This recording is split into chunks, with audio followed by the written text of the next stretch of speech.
Let the galaxy burn.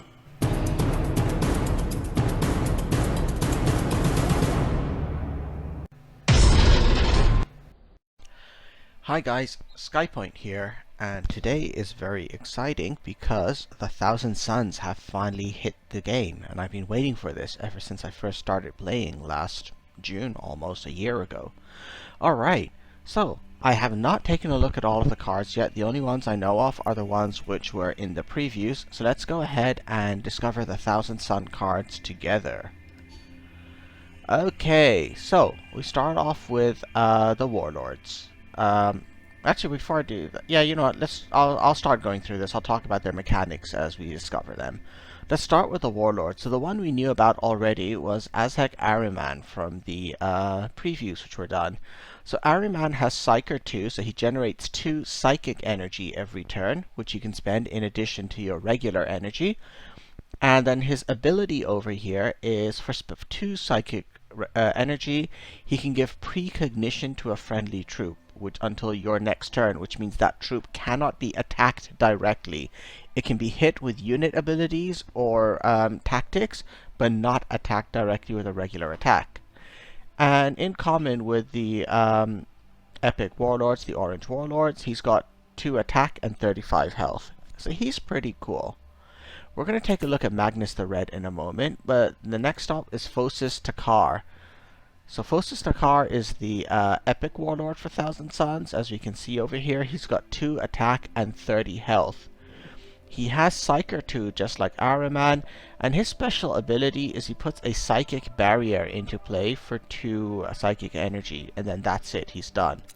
So psychic barriers we can see are over here. They're a frontline unit. They have shield, so that you have to hit them twice to destroy them, but then they destroy themselves at the start of your turn. They don't stick around like, say, barricades do. So they're kind of tougher than barricades because you have to hit them twice, but individually they take less damage to destroy. Honestly, I think that's a little bit of a weak ability, especially because he also has low initiative as opposed to Ahriman, who had medium initiative. So Phosis Takar does not look terribly great right now, but we'll take a look. Alright, the main man himself, Magnus the Red.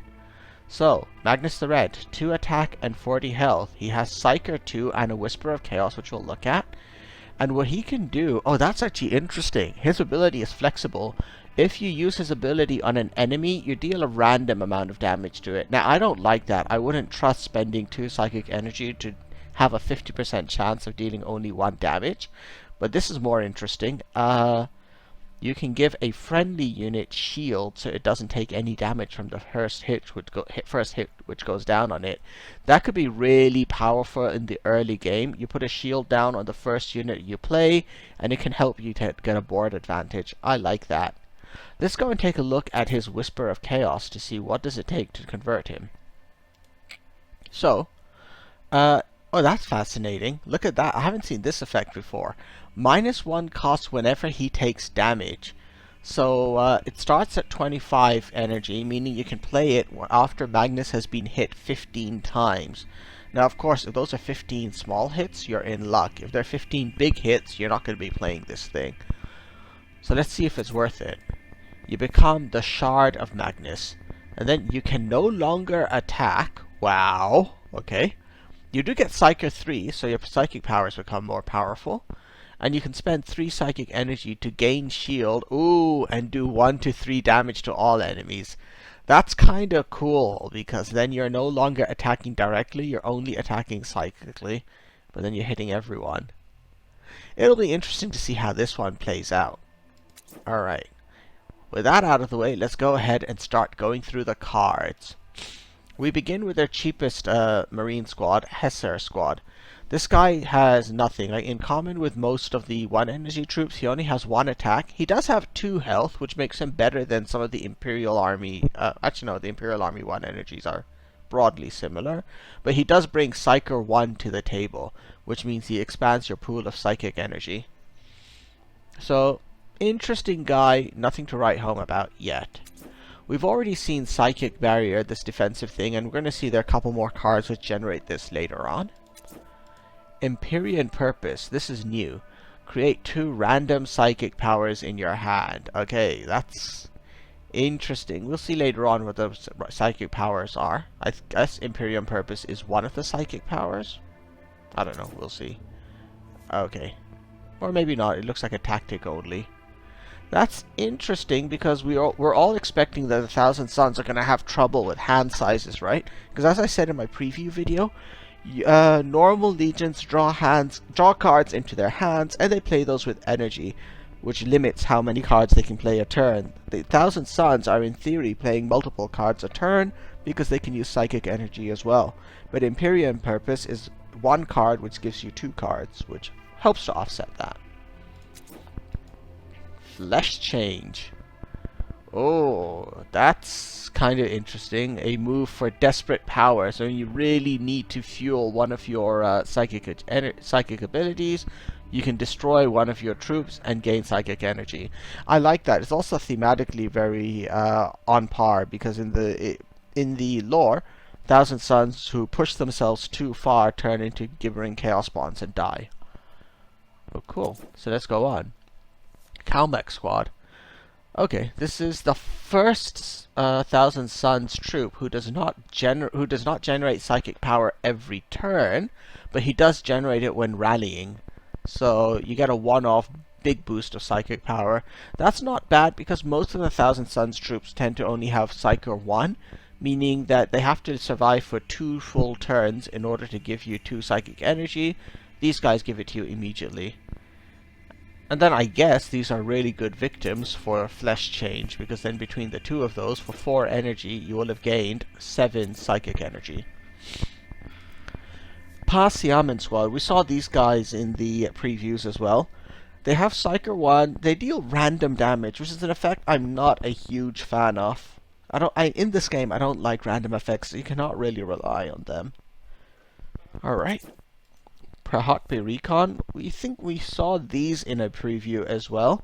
Psyker 1, and you can draw a card. Again, because I think the Thousand Sons are going to struggle with hand sizes, that looks like a pretty useful ability over there.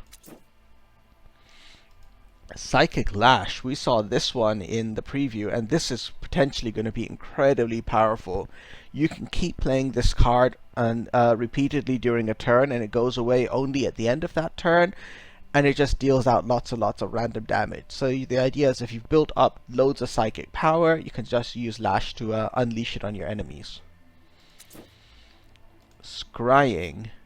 Okay, let's take a look at this. Okay, this has... Oh, that's fascinating! Look at this! First of all, it has reflection, so you can play it repeatedly. Reveal a random card in your opponent's hand. If it's a tactic, create a copy in your hand. Remember all those Angron decks who love to sit on Armor of Mars and things like that? I mean, there's so many possible ways of using this to suddenly turn the game around unexpectedly. I like this. Although, it's most powerful only against enemies who are going to be tactics heavy. So if you're against a troop heavy force, this is probably not that great. It's a bit of a waste of psychic energy. I don't know. Actually, now the more I think about this, the more this feels like a way you might repeatedly dump out your psychic energy and not get anything in return. Ugh, I'm not turning into a huge fan of this. And Ketzek.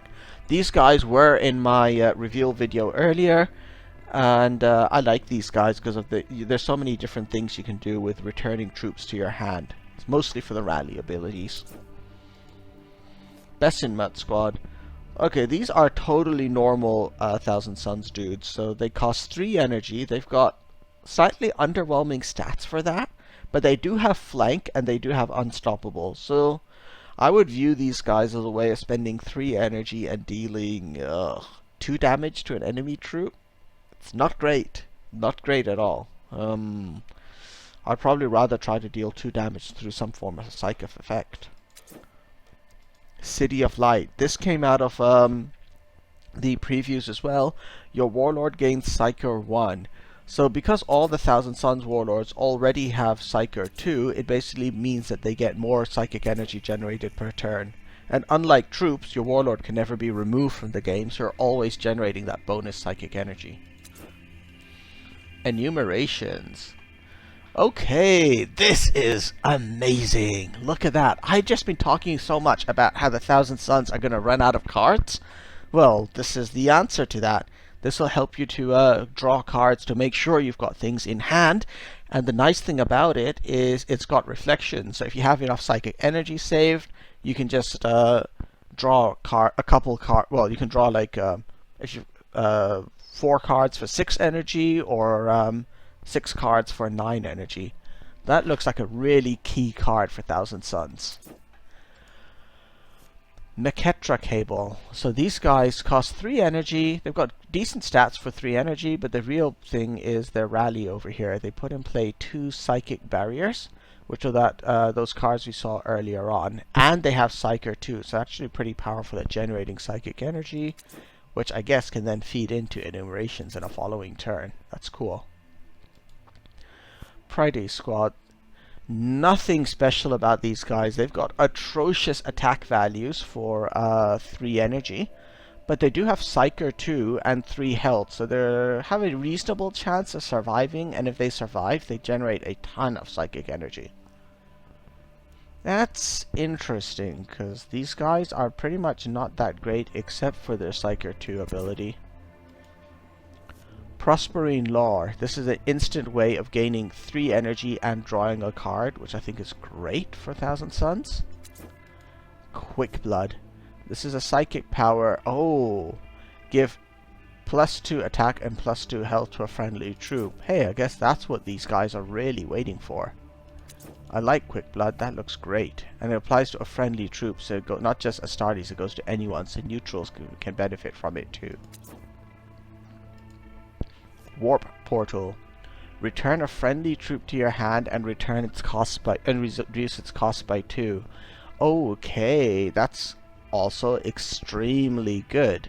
Returning troops to your hand, I think, is going to be powerful for the Thousand Sons, and reducing its cost by 2 will be great as well, because it means you can play that card back again quite easily. I like that.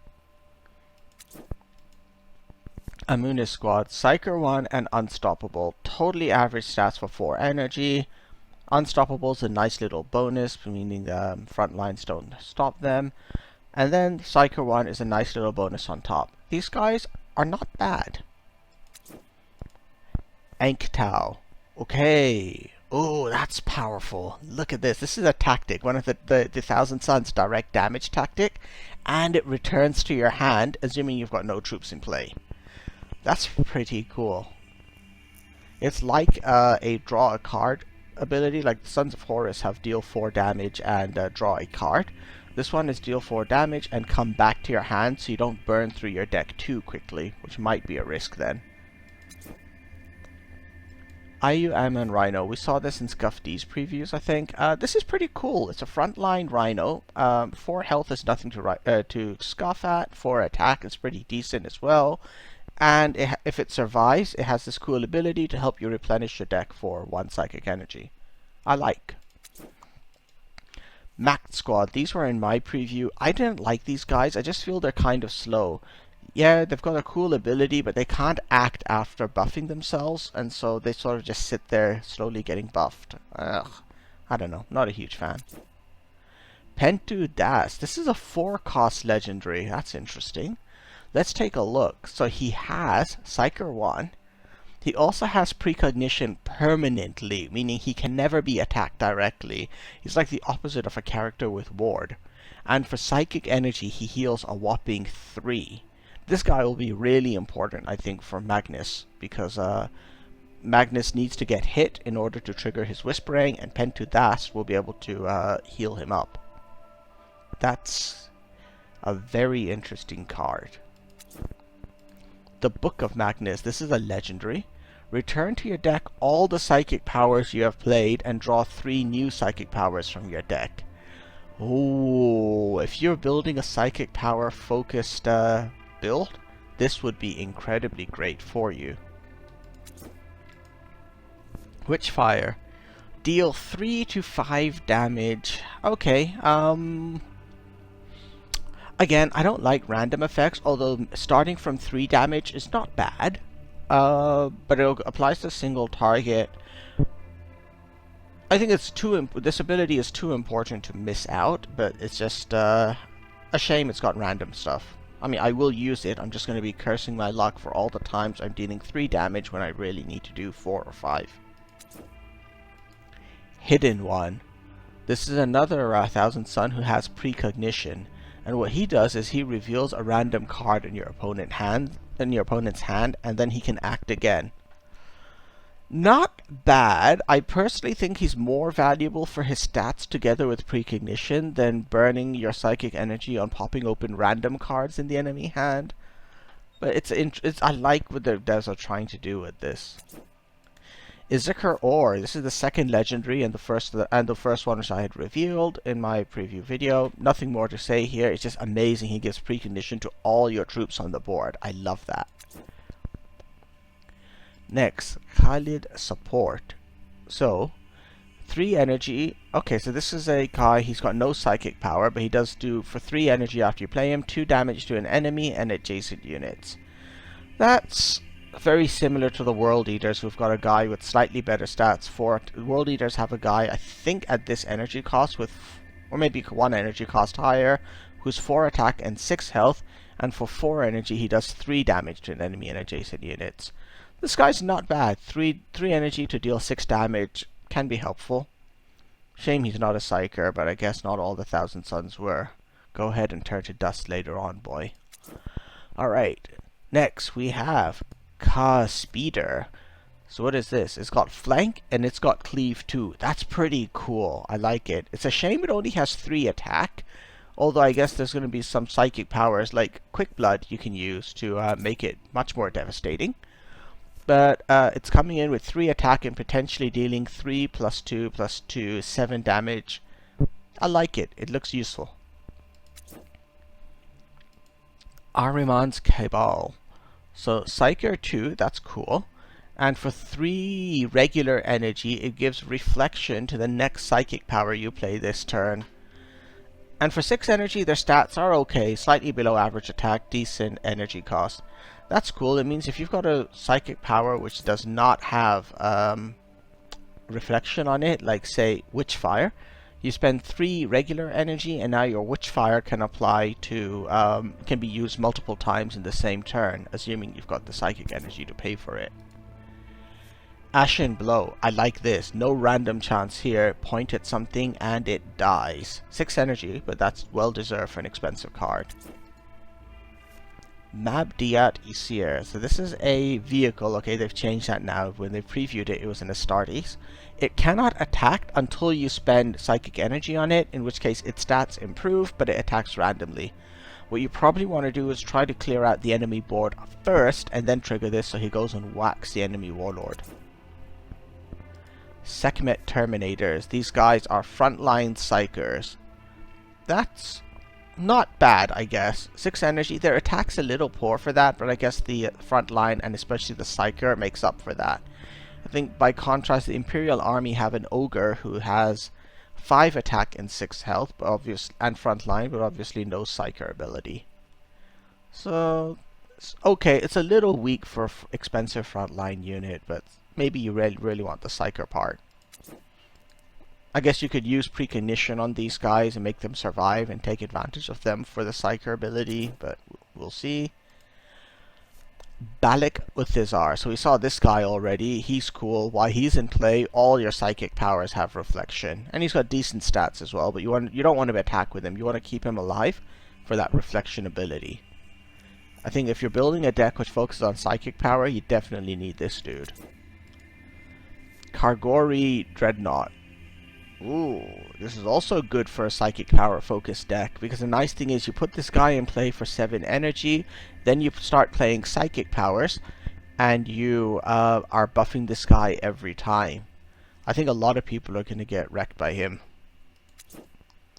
The Horned Raiment. Oh my god, look at that! That can be cool. Angron will hate this thing, like facing a guy with this on.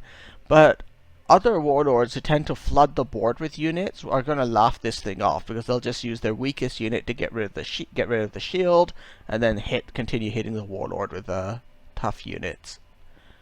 So this one looks amazing at first, the fact your Warlord gains a shield at the beginning of every turn, but depending on who you're up against, it might just be a minor inconvenience. Astral Warfare.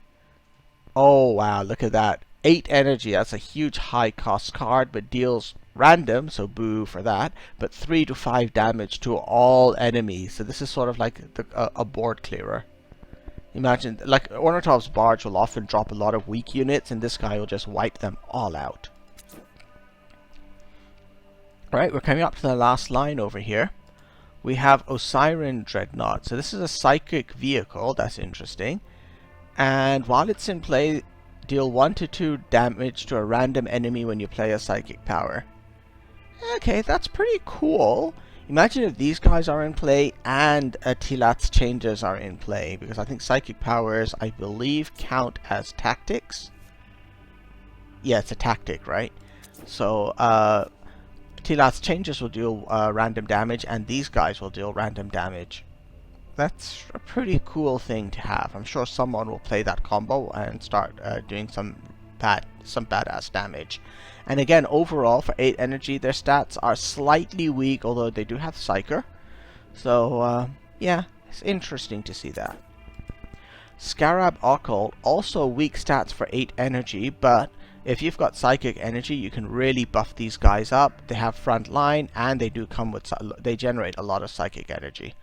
So, again though, I mean, for 8 energy units starting on 5 attack, it's going to get hit hard by your enemy's 8 energy units, and 5 attack will not be enough to clear them off. We'll see how it does in practice.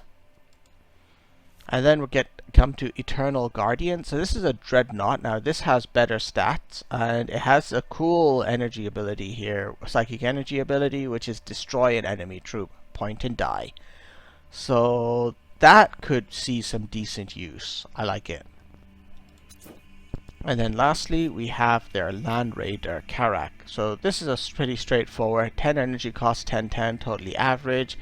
And it gains front line, but only if you have no other troops. Because of this condition, you don't see most of the other cards which have this similar thing getting used. So I don't think you'll see, like Raven Guard have I think a Terminator squad who has this function, and a few other legions have, if you have no other troops, gain front line. That gets used, tends to be used with cheaper cards, but expensive cards are rare to see. So I don't think this will see a lot of use outside events. Cool, so that was a quick review of the Thousand Sun cards. So in my next video, I'm going to be showing the pre-constructed deck with Phocis Takar in action, and then I'll be diving into the event. So stay tuned guys, subscribe, and you'll see those notifications as soon as the videos go up. Bye for now.